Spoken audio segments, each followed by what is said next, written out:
हमारे भाई कमलेश्वर जी डोडियार को स्वागत करें।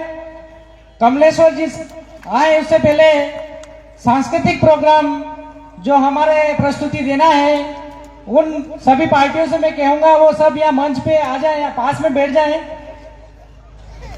मनीष एंड पार्टी वो भी पास में आ जाए मंच के। Lakshmi and party, Shankar hormone and party, ये सारे जो सांस्कृतिक प्रोग्राम देने वाले हैं वो सब यहाँ मंच के पास में बैठे हैं। भाई कमलेश्वर जी डोडिया मंच पर विराजमान पुरखा देवों को कोटि कोटि नमन। आप सभी दूर दराज से आए आदिवासी परिवार के समाजजनों को, साथियों को, सज्जनों को क्रांतिकारी जोहार। बहुत लंबे समय से कार्यक्रम चल रहा है, बहुत वक्ताओं ने अपनी अपनी बातें कही।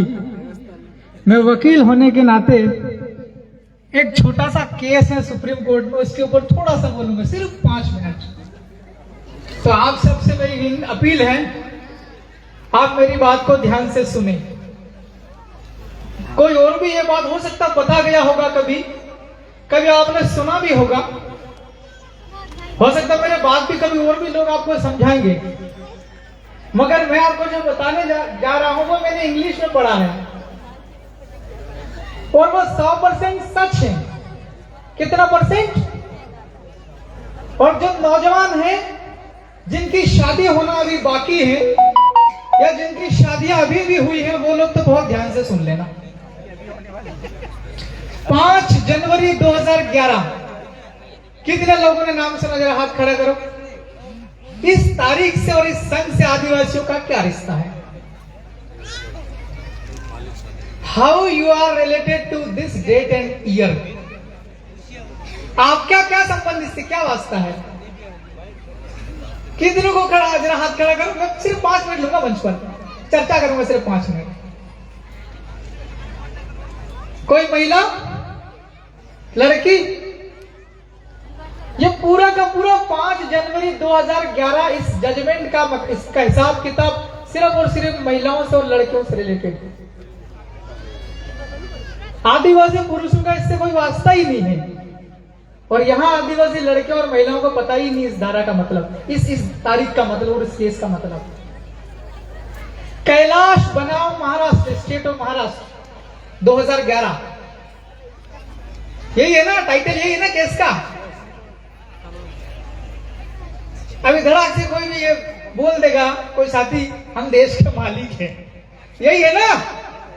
यही है कि नहीं? देश के मालिक है कि नहीं? सुप्रीम कोर्ट ने बोला।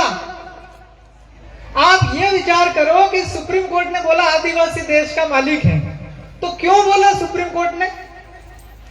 क्या कोई गया था वहां पूछने के लिए सुप्रीम कोर्ट को कि साहब हम कौन है, हमको बताओ? सुप्रीम कोर्ट ने क्यों बोला ऐसा? हम आदिवासी देश के मालिक, ऐसा क्यों कहा? ऐसा क्या लफड़ा हो गया था, ऐसा क्या रगड़ा हो गया था?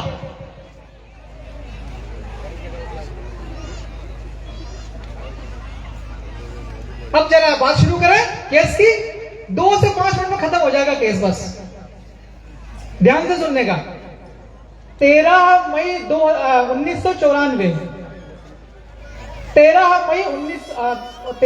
1994 में घटना घटी थी महाराष्ट्र के अंदर। एक अहमदनगर करके जिला है, उस जिले के अंदर में, राइट?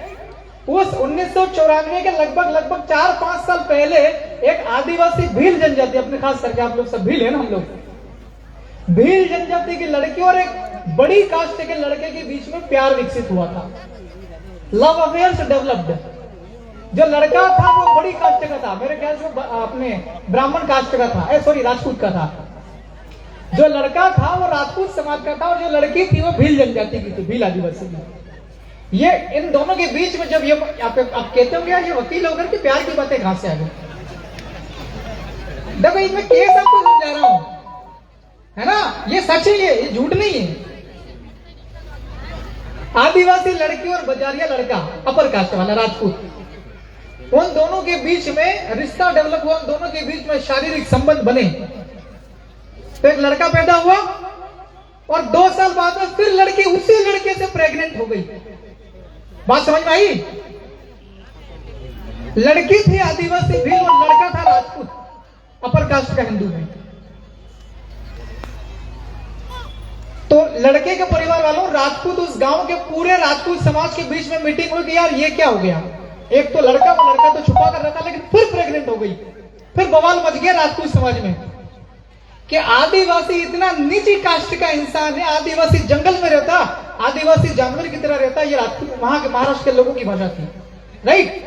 तो उस समाज के लड़के के साथ में